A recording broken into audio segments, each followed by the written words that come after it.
सारिका, आज ही जमीन किती महाग झाली ना. त्यावेळी जर पप्पांनी घेऊन ठेवली असती तर कसलं भारी झालं असतं ना. अरे राम, इथं काय करलं? अहो भाऊजी, आम्ही हे जमीन घ्यायचं म्हणत होतो, पण आता नाही वाटत आम्ही घेऊ शकेल.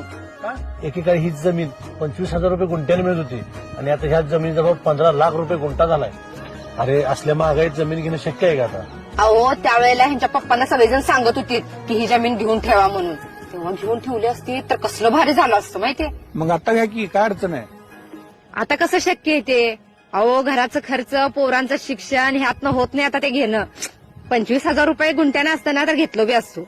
घरातल्या या जबाबदारीमुळे माणूस काहीच करू शकत नाही. आता हेच बघा की तुमची किती इच्छा आहे प्लॉट घ्यायची, पण तुम्ही घेऊ शकत नाही कारण घरच्या जबाबदाऱ्याच तेवढ्या आहेत. आणि कदाचित तुमच्या वडिलांच्या बाबतीत पण हेच झालं असेल. इथून पुढे 10-12 वर्षानंतर या प्लॉटचा रेट काय असेल? अंदाजे एक 60-70 लाख रुपये. त्यावेळेस तुमची मुलं पण तुमच्या एवढीच मोठी झाली असतील, तेव्हा तुमची मुलं पण म्हणतील